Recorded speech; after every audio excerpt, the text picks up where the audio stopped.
All right, let's see what we got. Running the old B&W.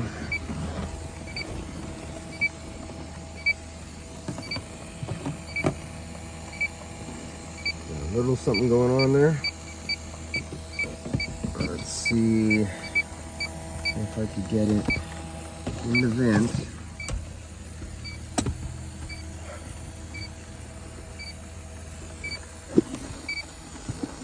Turn on the key.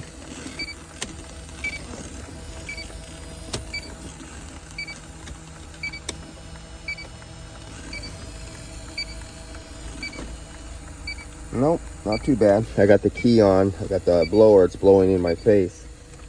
It's nicer when it's in recycle, but all right. But he has a stuck open expansion valve in this case.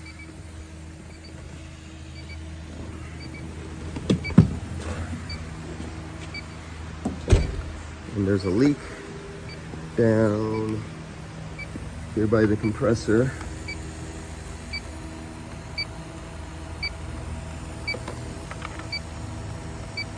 It's down there somewhere, because I could see it with the UV dye. I'm being lazy right now, not crawling under the car, but I'll show you with the black light.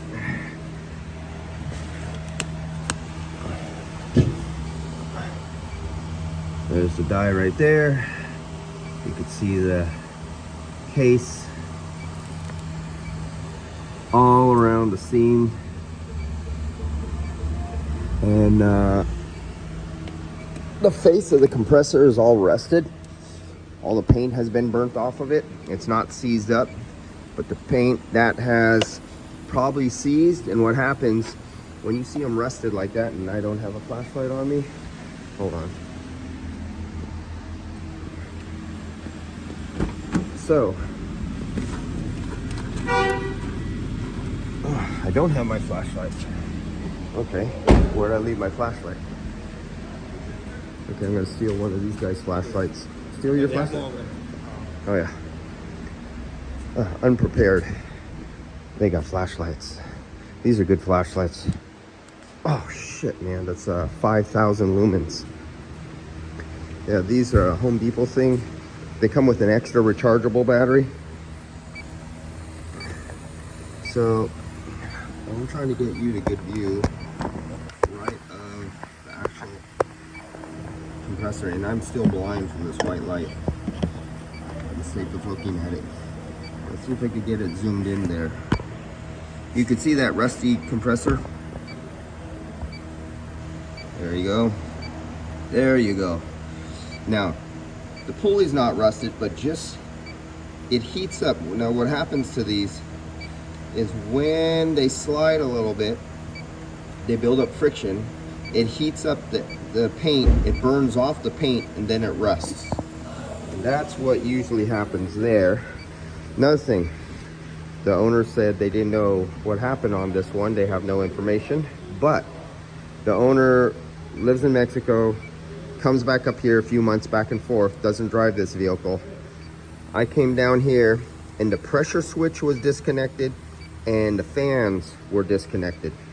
So somebody knew something. So how can the owner say nobody knew nothing? If it was working before, and then you come and you drop it off a shop, say you don't know nothing, no, it's just stopped working, and then you see AC electrical lines disconnected from switches, somebody knows something. Somebody did something. So we started up, and what happens is it's a high, the expansion valve is stuck wide open. So we'll leave it at idle right here. I got it full. Let's see if I could read pressure. Okay, that's the air out there right now. It heated up. Oh, come on. Oh, I'm only on the, sorry guys. I am only on the suction line. So somebody put a retrofit fitting on here, but they don't have a retrofit fitting on the fitting that's hidden behind the compressor. You have to go up, under, from behind. So I'm only hooking up there. I have my temperature sensor. See that temperature sensor? I have one at the discharge so I could read somewhat the pressure of the compressor. It's 95 degrees Fahrenheit discharge from the compressor. So my battery timed out, battery saving feature. So 36 PSI. Should be lower that. It's a cold day. It's only 50 some degrees outside right now. There we are, we're hooked up. And don't pay attention to that. That's just residual gas from before. We only have this hooked up. Now it's working. The expansion valve start. I can hear it hissing. I can hear it hissing. That's stupid. Let me turn this off. That's the vacuum pump. There it goes. The hissing's gone. That little tiny hole right there is where it draws the vacuum up. And I was hearing a vacuum leak, and it sounded like when there's low refrigerant. I go, wait a minute, this is full refrigerant. So before, when I was running this, it was like 54, 48 PSI, and it was sticking there. It wouldn't leave unless I brought the RPMs up above 2000, and then it would come down. And that's usually the expansion valve. At idle, it'd be up there in 50s, high 40s, and 50 some PSI at idle. Now it's coming down. So now the expansion valve is not sticking. Intermittent sticking expansion valve. Sometimes you could catch this. If you could get to the expansion valve and it's sticking, and say it's like 55 PSI, and you wrap on it with your wrench, and all of a sudden it goes down to 27 PSI, you're lucky. You just got a stuck expansion valve. It will stick again. But now we're let's up the RPMs. So there we're back at 2000 RPMs, and it wouldn't do this before.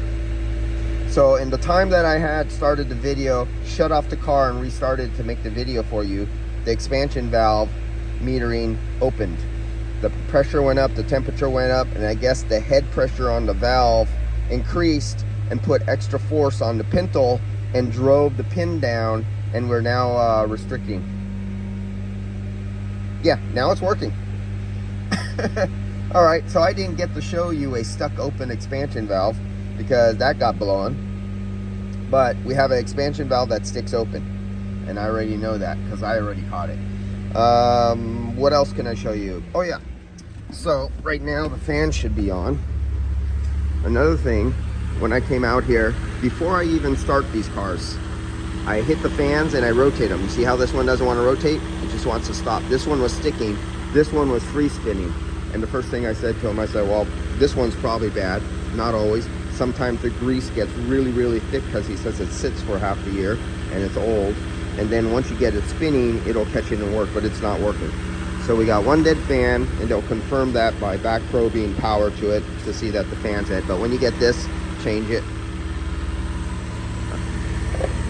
These were disconnected, and these were disconnected.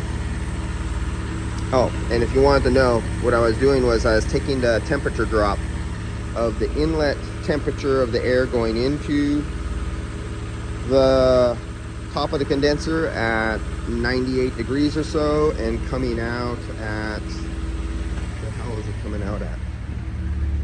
I forgot. I have them backwards. Temperature 98 out of the compressor going into the condenser, 81 coming out of the bottom of the condenser. So there's no restriction in there. What else? Let's turn this up high. Oh, that's what's wrong. I had it on low. Dumb shit.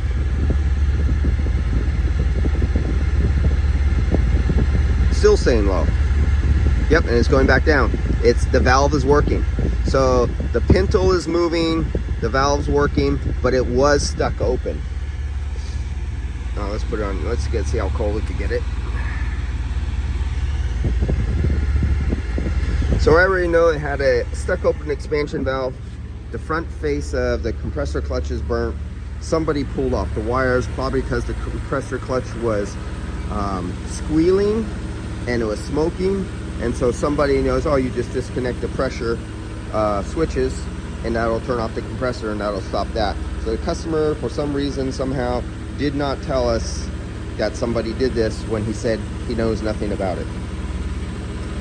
And that's a bit. So the leaking compressor, the bad fan, switches are out, expansion valve stucking open. So he'll get a new compressor, a new receiver dryer, brand new switches. don't reuse those switches on these old cars. Don't reuse them, just get new ones. New receiver dryer, new fan. At this age, you could recommend it. You can't tell them it needs it, but you either want to do it now or not. At this age, thermal fan clutch, let's see, nice and cold. 40 PSI, 58 out the dash. It's on recycle, but what I want to see is the fan clutch. This is the original fan clutch. Yeah, it's spinning. I can see it spinning. So I'm going to keep it on longer, but a new thermal fan clutch, fluid driven fan clutch. So yeah, look at the age of the vehicle. It's going to be more than the value of the vehicle. So you have